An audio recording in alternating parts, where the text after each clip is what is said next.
जब मैं जेल में था, अखिलेश सिंह ने मुझे फोन किया। पप्पू यादव की जो पत्नी है वो प्रदेश अध्यक्ष बनते बनते रह गई। उसके पीछे किसने सारा खेल किया सभी लोगों को पता है। पर होगी गद्दार की बुरी गत, नेतृत्व ने पहचान ली है फितरत। इंडिया में जो है एकदम खाना बनकर तैयार है, बस परोसना बाकी है। कुछ भी करते हैं तो उसके पीछे बहुत सारी बातें होती हैं, बहुत सारा मकसद होता है। क्या ये पप्पू यादव खुद लिख रहे हैं, किसी के इशारे पर लिख रहे हैं, किसी को स्पष्ट मैसेज दिया जा रहा है? बिहार चुनाव के तारीखों के ऐलान के बाद अगर सबसे ज्यादा मारामारी किसी बात को लेकर है तो सीट बंटवारे को लेकर।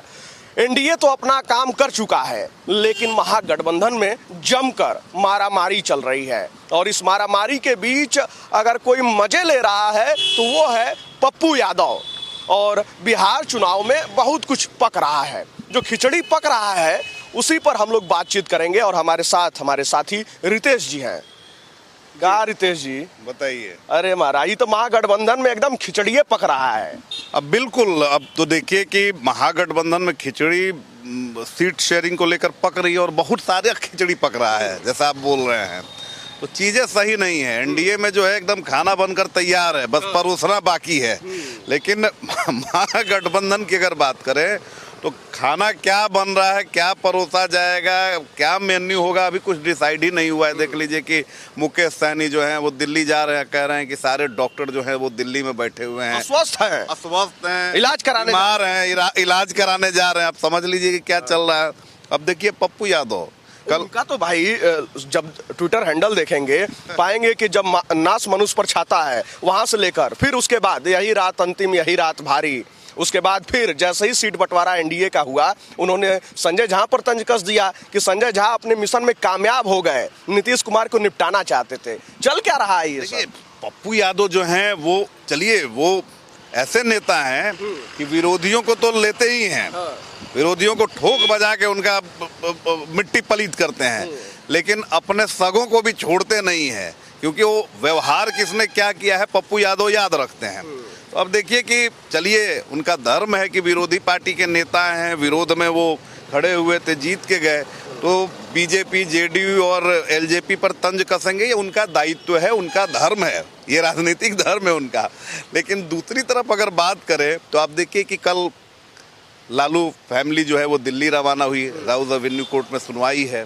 तेजस्वी यादव से लेकर लालू यादव, राबड़ी देवी, सभी लोग रवाना हुए। लेकिन उसमें आप देखिए कि अखिलेश सिंह, कांग्रेस के राज्यसभा सांसद, कल तक बिहार के प्रदेश अध्यक्ष थे, वो भी थे। और पप्पू यादव ने जो लिखा है वो, एक जो राजनीति को नहीं जानेगा वो भी समझ जाएगा कि किसी पर्टिकुलर व्यक्ति पर है। नाम ही लिख दिए एक तरीके से ना, इनडायरेक्ट। उन्होंने देखिए क्या लिखा, बिहार कांग्रेस को दलाल मुक्त कर दिया गया। दलाल को अपनी दाल न गलने का मलाल है, दूसरे दल के लिए गाल बजा कमाल करना चाहते हैं, पर होगी गद्दार की बुरी गत, नेतृत्व ने पहचान ली है फितरत।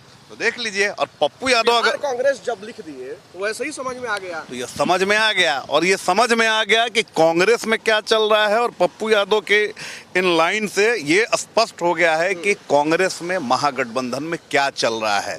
जो जानकारी हमें मिल रही है, बहुत सारे नेता जो हैं वो कह रहे थे महागठबंधन के बस अगला 3 दिन और हमारा एकदम सीट शेयरिंग फाइनल हो जाएगा, सारी चीजें सही है। तब तक देखिए, आप समझे नहीं क्या लिए कह रहे थे, नॉमिनेशन वाला ना 3 दिन निकल गया। अब देखिए कि जो जानकारी मुझे मिल रही है, मुकेश सहनी की क्रियाकलाप से, उनकी बॉडी लैंग्वेज, उनके बयानों से कांग्रेस आहत है, राहुल गांधी आहत है। राहुल गांधी ने स्पष्ट कह दिया है कि आप 80 सीटों की तैयारी कीजिए। भले ही ऑन कैमरा नेता लोग नहीं बोले, ऑफ कैमरा तैयारी ये लोग कर रहे हैं कि 80 सीटों पर तैयारी करें। अगर बात नहीं बनती है तो हम 80 सीटों पर अपने उम्मीदवारों को उतारेंगे और कई जगह दोस्ताना मुकाबला होगा।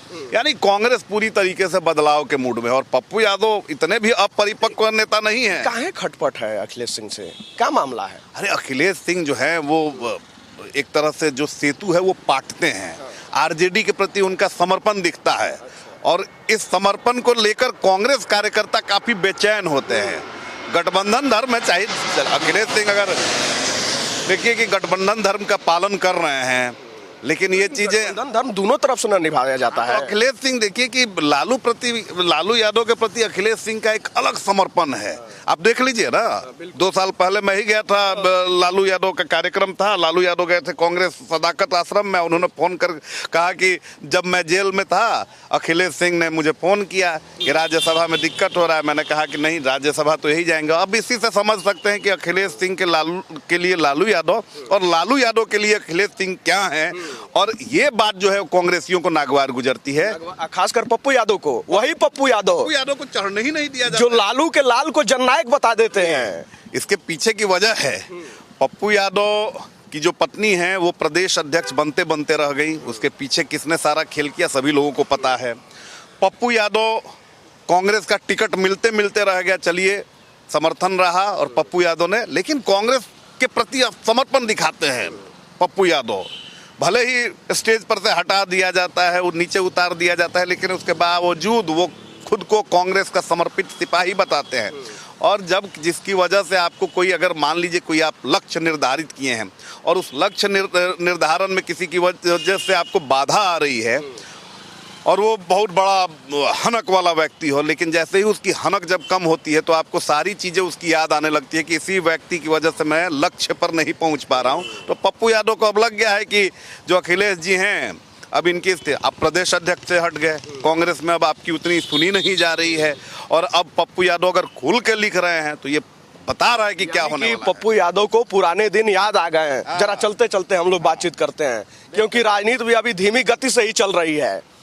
पप्पू यादव को पुराने दिन अपने याद आ गए, जो पप्पू यादव कहते हैं कि 90 के दशक में लालू सरकार बनाने में मेरा सहयोग रहा था और एक समय था जब लालू जी के बाद पप्पू यादव दूसरे नंबर के माने जाते थे। बिल्कुल। लेकिन जैसे राजनीति से उनको दरकिनार किया गया तमाम आरोपों के बाद, वो पप्पू यादव वो दिन याद करते हैं। और देखिए, मंचों से ही सही तेजस्वी यादव को जननायक तो बता दिए, लेकिन बाद में उसको कवर कैसे करते हैं कि लोग अपने बच्चे को बाबू सोना मोना तो कहते ही नहीं है, तो इसको कहाँ इतना बड़ा कर रहे हैं। और वही पप्पू यादव जब मंच पे नहीं चढ़ने दिया जाता है, तमाम जगह पर जो है उनको लेकर तंज कसा जाता है, छीछा लेदर मचाया जाता है, वहां पर भी पप्पू यादव कवर करते नजर आते हैं। लेकिन जैसे मौका मिला है ले लिया। बहुत सधे हुए राजनीतिज्ञ हैं। जब तेजस्वी यादव इतने छोटे बच्चे थे तब पप्पू यादव संसद में थे और गरजते थे बतौर पूर्णिया सांसद। अब मैं बता रहा हूँ 2024 का चुनाव, पिछले साल लोकसभा का चुनाव, तेजस्वी यादव वहां पहुंचे पूर्णिया में और भी खिलाफ करते हैं। तेजस्वी ने कहा कि भले ही जेडीयू के उम्मीदवार को जिता दीजिए लेकिन इस पप्पू को आप मत जिताइए। लालू यादव ने भी बहुत सारी बातें कही। तो ये बात जो है वो पप्पू यादव ऑन कैमरा नहीं बोलते हैं, ऑन कैमरा तो बहुत सारा चीज, कई सारी संभावनाएं आप देखते हैं। यात्रा के दौरान लंबा समय बाद लालू जी से मुलाकात भी हो गया था। क्या पुराना दिनवा थोड़ा और ज्यादा याद आ गया। तो जब क्या है ना कि जो पुराना घाव है वो पप्पू यादव का ताजा हो गया है और अब उन्हें बदला लेने का मौका मिल रहा है। तो एक तीर से वो कई सारे निशाने साध रहे हैं।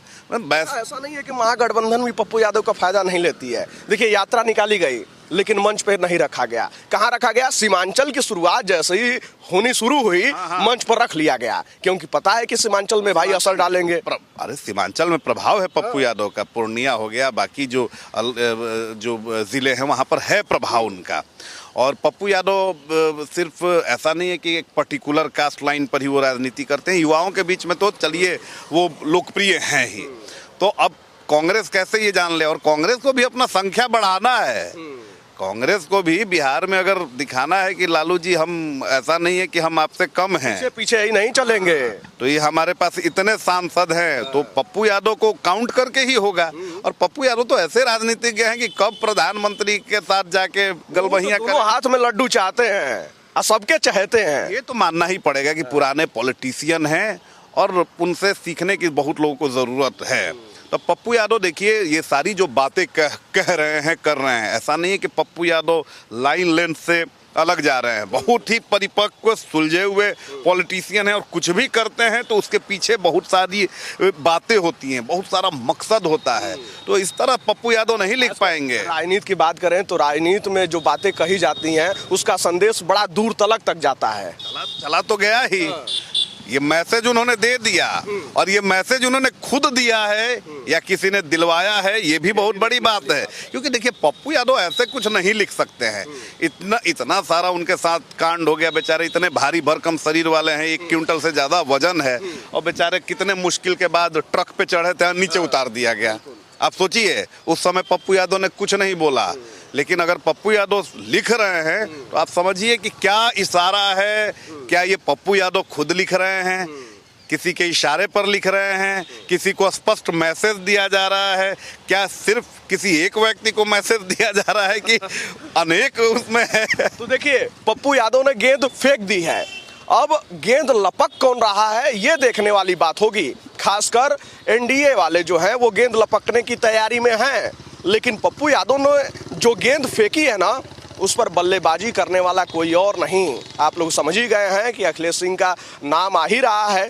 खैर, आपको क्या लगता है, महागठबंधन क्या इस सीट वाला पैंतरा सुलझा पाएगी या फिर उलझा ही रहेगा ये पैंतरा? सुलझाना तो पड़ेगा ही, लेकिन क्या दरार आती है? क्या पप्पू यादव इस बार के चुनाव में निर्णायक भूमिका निभाएंगे? आप लोग क्या सोचते हैं? आप अपनी राय हमारे साथ जरूर साझा कीजिएगा।